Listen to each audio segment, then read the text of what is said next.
Bonjour Nour, merci d'avoir accepté notre invitation. Vous êtes avec nous pour la sortie de votre livre « Tous coupables, ils m'ont marié de force » aux éditions Ballant. Un témoignage bouleversant dans lequel vous mettez en avant votre combat de femme mariée de force à votre cousin à l'âge de 18 ans, la violence et l'insensibilité de votre famille envers vous. Donc je précise que vous avez désiré garder l'anonymat pour votre sécurité. Voilà. Merci en tout cas pour votre confiance. Merci beaucoup. Alors, vous avez grandi dans une fratrie de 7 enfants, d'une famille originaire du nord du Maroc. Vous parlez d'une famille très traditionnaliste, avec des coutumes, je cite, farfelues. Au collège, vous n'aviez pas le droit de sortir de chez vous. Et dans le livre, vous racontez cette fois où vous avez été insulté, battu jusqu'au sang et séquestré par votre mère pour être resté devant le collège au lieu de rentrer à la maison. Est-ce que vous pouvez peut-être me dire comment vous avez vécu cette privation de liberté ? C'était dur, très dur. Je ne comprenais pas. D'un côté, je me disais que c'était normal, que c'était comme ça partout. Mais non. Non. Et vous vous êtes rendu compte aussi, peut-être, avec vos amis en France, que justement d'autres familles étaient différentes, qu'il y avait plus de liberté aussi avec des amis que vous aviez peut-être au lycée. Oui. C'est aussi peut-être comme ça que vous avez réussi à Tout à fait. à découvrir que votre famille, du coup, c'était vraiment différent. Tout à fait. Je pensais que c'était eux qui étaient bizarres, Mais en fait, compte non, c'était chez moi, dans ma famille. Ouais. Et en fait, pour votre famille, votre destin était déjà tracé. Vous étiez élevé pour être une bonne cuisinière, comme vous dites, une femme à tout faire. Et malgré tout, vous dites que tout ça était normal pour vous. Vous vous sentiez comme une esclave, vous étiez parfois privé de repas aussi. Malgré tout, malgré les coups, vous continuez d'aimer votre famille. C'était un repère pour vous. Et vous écrivez « La violence a été l'amour qu'on m'a porté ». Est-ce qu'avec le recul, vous pouvez expliquer peut-être comment vous avez réussi à garder cet amour envers votre famille ? C'est complexe. Mais c'est vrai que j'ai du mal à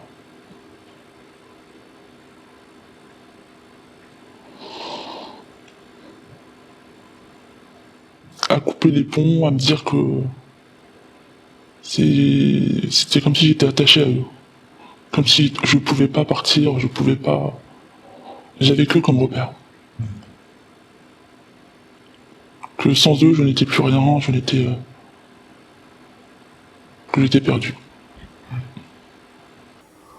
Malgré la violence, malgré les coups, c'était comme vous dites, c'était un repère pour vous. Voilà, c'était banal pour moi. Pour moi, je pensais que c'était partout comme ça, c'était une façon d'éduquer. Et puis aussi cette fois, quand vous étiez jeune, vous vouliez aider les autres, vous avez fait ce stage en maison de retraite, vous vous êtes occupé des personnes âgées, et comme vous vous occupez de votre grand-mère aussi, Oui. est-ce que peut-être vous pouvez parler de cette relation que vous avez très forte avec votre grand-mère ? C'était une femme formidable. C'est la seule qui a pu me donner un peu de tendresse, un peu d'amour. Alors, je la considérais comme ma mère.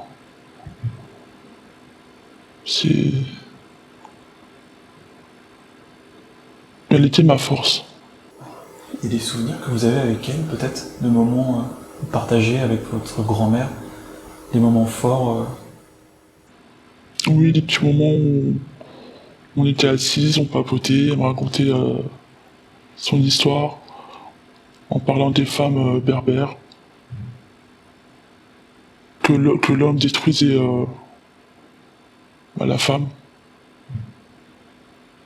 Et c'est là qu'elle me donnait des conseils en me disant deviens quelqu'un, ne laisse personne te dire de quoi faire, quoi dire, et sois forte. C'était la femme qui avait plus de recul sur les choses, peut-être, par rapport à d'autres femmes comme votre mère aussi, qui étaient Oui. plus dans les traditions et dans les coutumes. Bah, elle m'expliquait que ma mère avait été mariée de force aussi, que elle n'avait pas son mot à dire, que c'était coutume dans la famille, dans cette tribu. Et elle m'avait mis en garde quand même. Et qu'est-ce qui a fait que votre grand-mère, elle a eu un regard différent sur les hommes, qu'elle s'est beaucoup plus méfiée peut-être? La violence, la cruauté.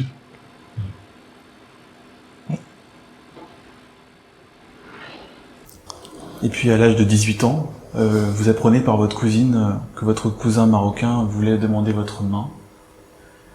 On vous expliquait que c'était comme ça. Dans la famille, on se marie qu'entre nous. Et lors de vacances au Maroc, juste avant votre retour en France, votre père vous a imposé un mariage avec cet homme. Comment est-ce que vous avez vécu ce moment? J'ai été trahi.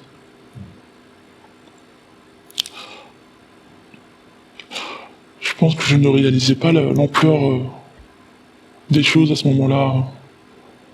Ou vraiment là où ça m'a vraiment ouvert les yeux, c'est quand on m'a emmené chez le médecin me faire un certificat.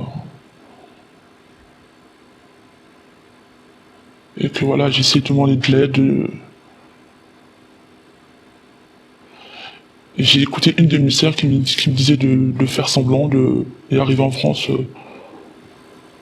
Mais j'ai... En France, voilà, Voilà. vous signez, comme ça vous pourrez rentrer au plus vite.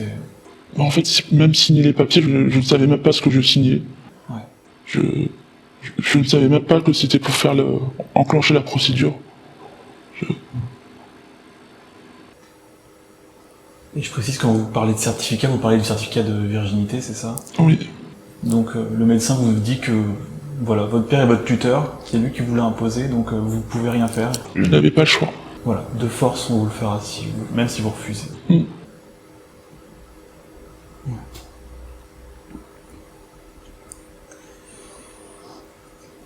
Et alors, ce moment qui est terrible, une fois que vous retournez en France, votre famille a dû partir au Maroc pour s'occuper de votre grand-mère qui était souffrante. Et là, vous décrivez la violence terrible et cruelle de votre cousin qui était venu en France. Vous étiez seul avec lui dans l'appartement familial. Cet homme vous a violé, insulté. Il a même filmé l'acte en disant que vous lui apparteniez. Et malgré les appels à l'aide, auprès de votre famille, personne ne vous croyait. Et cet homme est accueilli comme un roi. Comment vous expliquez le fait que votre parole elle n'avait pas d'importance vis-à-vis de cet homme? Je suis une femme. On ne croit pas à la femme. C'est l'homme qui est roi, qui décide, qui a plein de pouvoir sur la femme. Et votre mère non plus, elle vous écoutait pas par rapport à ce sujet. Elle vous disait que vous n'étiez pas normal. Vous écrivez dans le livre, elle me rétorqua que c'était mon mari et que je devais me taire. Est-ce que peut-être vous pouvez nous dire, est-ce que votre mère a eu quand même des gestes de tendresse envers vous, malgré tout ça? Non. Pour elle, j'étais folle. Que le problème venait de moi, que j'étais incontrôlable,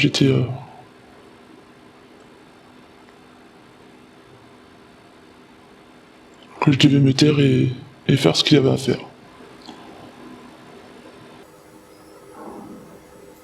En fait, il n'était même pas question de remettre la parole de l'homme en question, en fait. Non.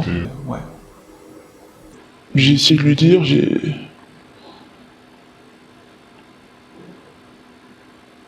Et honnêtement, j'ai pas pu lui dire qu'il m'avait violé, Vu les accusations qu'il me portaient à mon encontre, j'avais peur. Bien sûr.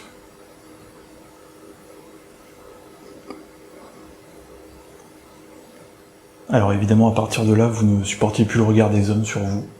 C'est ce qu'on peut évidemment comprendre. Est-ce qu'après ce qui vous est arrivé, vous arrivez encore à faire confiance, avoir confiance envers les hommes? Non. Non. Du tout.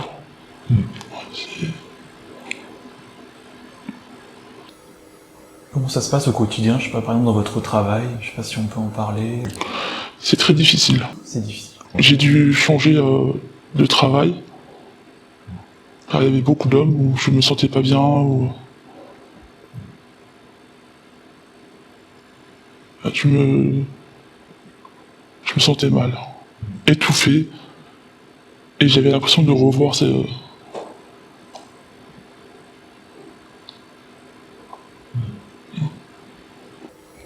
Et peut-être de manière plus générale, avec les gens en général, parce que est-ce que vous arrivez aussi à faire confiance avec même les femmes aussi de manière générale, peut-être?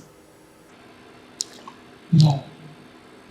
C'est- Et j'évite de parler de quoi que ce soit, de mon... Je m'ai mis un mur, en fait. C'est vrai que je parais froide, mais c'est vraiment pour me protéger. Je ne veux même pas qu'on puisse voir quoi que ce soit en moi. Et même tout ce que vous décrivez dans le livre, est-ce que vous arrivez à en parler quand même à certaines personnes? À mon thérapeute, j'ai pas pu lui dire. Je lui ai fait lire. Il y a des scènes que je n'y arrive pas à... Ou moi-même, des fois, je me dis, mais ce n'est pas vrai, c'est pas possible, j'ai honte, en fait, je me dis, ma famille ne m'a pas cru, qui va me croire?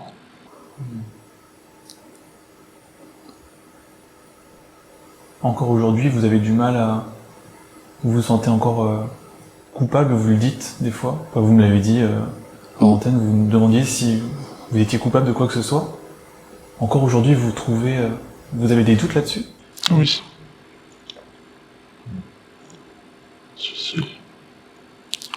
Je me dis que j'ai forcément fait quelque chose. Pour en arriver là, Et pourtant, j'ai toujours été droite, j'ai toujours...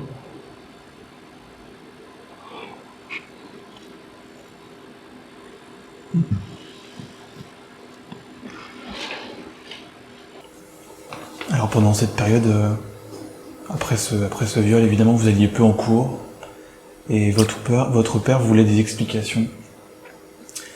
Et votre cousin disait que vous étiez une mauvaise femme, qu'il regrettait de vous avoir épousé, et il vous a donné une réputation de prostituée auprès de votre famille. Comment vous avez vécu aussi ce moment? Très mal. J'ai essayé de le dire à mon père, hein, qui m'avait enfermé pendant des jours. Que c'était un fou, que c'était... Mais on m'écoutait pas, J'ai l'impression que c'était vraiment moi... À la place, je me suis pris des coups. Des insultes.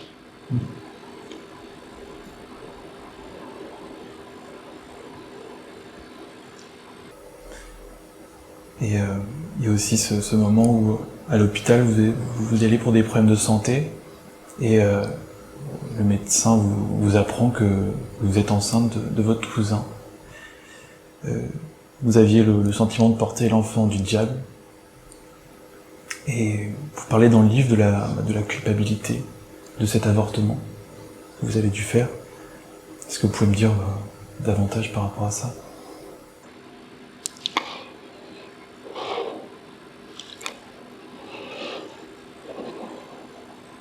J'ai fait quelque chose de grave. Je pense que je n'avais pas le choix,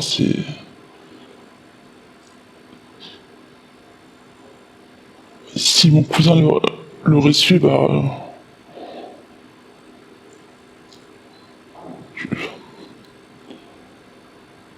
soit il m'aurait tué, soit je serais encore avec lui de force. Et s'il apprend que j'ai avorté de son enfant, il est capable de tout. Mais oui, porter l'enfant du diable. Je pouvais pas mettre au monde un enfant...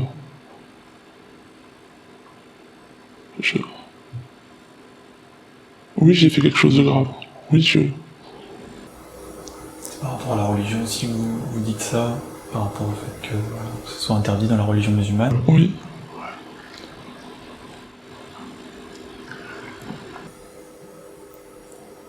Ensuite, il y a eu l'instance de divorce avec votre cousin.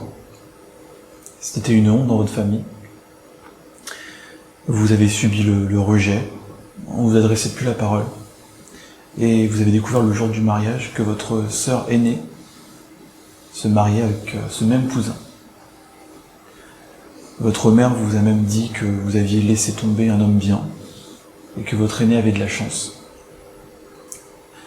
Comment est-ce que vous avez vécu ce moment où vous avez découvert que votre cousin se remariait du coup avec votre sœur aînée? On m'a poignardé à plusieurs reprises. Et pourtant, cette sœur, c'est avec elle dont je me suis confié, c'est avec elle dont je gardais ses enfants, dont je lui ai demandé de l'aide. Et à la fin du livre, vous dites qu'écrire, ça a été votre thérapie. Vous n'aviez plus que votre plume comme amie, vous l'écrivez dans le livre. Qu'est-ce que ça a représenté d'écrire ce livre pour vous, Nour? Beaucoup de choses. Honnêtement, je pensais pas être encore là au jour d'aujourd'hui. Quand j'ai écrit mon histoire, je pensais vraiment à mettre fin à ma vie. Et j'ai envoyé tout ça à ma meilleure amie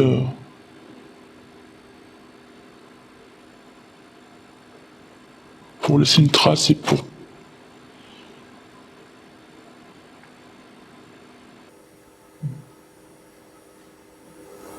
Vous avez mis combien de temps à écrire ce livre?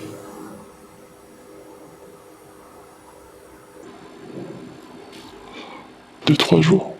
En 2-3 jours, vous avez réussi à écrire tout ça? Ça s'est vraiment fait très rapidement? Oui. Parce que moi, j'imaginais que vous aviez une grande difficulté à écrire, ça s'était fait sur plusieurs mois. Non, c'était au moment où j'ai écrit... je devais le faire, au moins laisser une preuve de ce qui s'est passé, je me disais que s'il me l'a fait à moi, un jour il le refera. Et qu'au moins j'aurais pu détailler tout.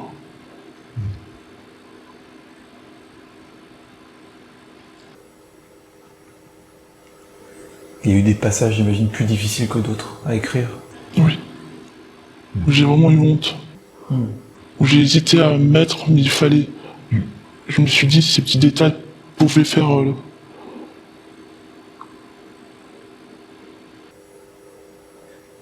Est-ce que ça vous a enlevé un poids aussi, d'écrire? Oui. Oui. Vous vous êtes senti libéré, un peu plus libéré en tout cas après l'écriture? Un petit peu.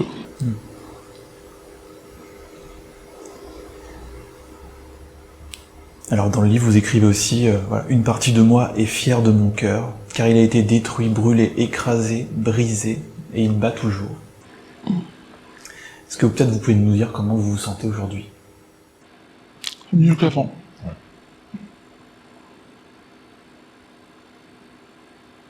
Je souris beaucoup plus qu'avant.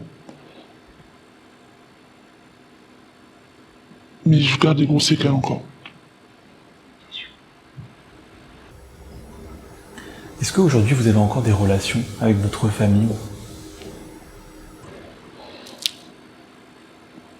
De près, non. De loin, oui. Avec ma mère. J'essaye de prendre des nouvelles pour voir comment elle va. Mais le reste, non. Et je ne suis pas la bienvenue. Et par rapport à tout ça, votre mère, est-ce qu'elle a réussi à comprendre certaines choses par rapport à vous aussi? Je pense qu'elle a compris qu'il s'est vraiment passé quelque chose de grave.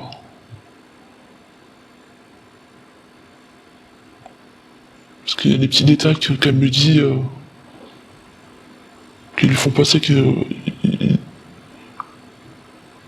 m'avait vraiment violé. Ça, elle a fini par le comprendre. Oui. Mais en tout cas, les relations que vous avez aujourd'hui, voilà, vous ne vous rencontrez plus physiquement en tout cas. C'est plus possible pour vous. J'ai essayé, mais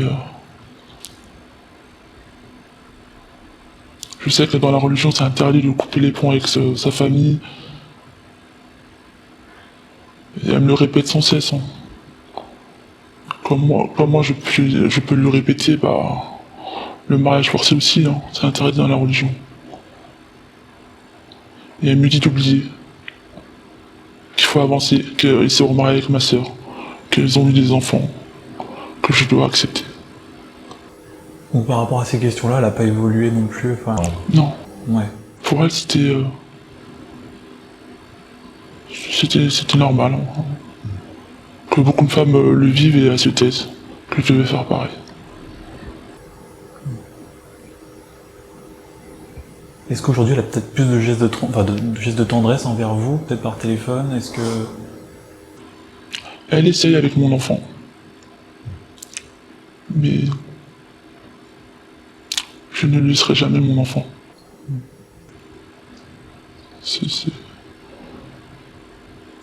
Je peux être méchante en disant ça, mais...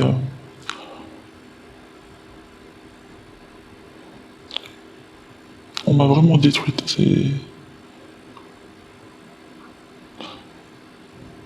Elle n'a jamais été là quand j'avais besoin d'elle, quand je lui ai demandé de l'aide, quand je lui ai montré les traces.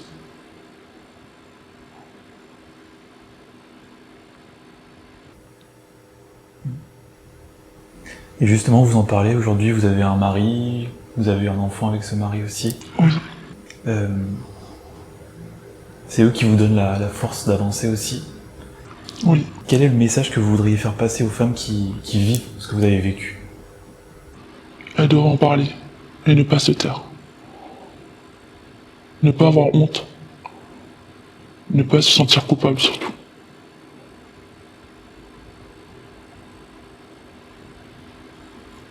Surtout parler. Merci beaucoup Nour, merci pour ce témoignage que vous nous avez livré aujourd'hui. Merci. Et pour ce livre que vous avez écrit, ce livre bouleversant. Merci infiniment à vous. Merci.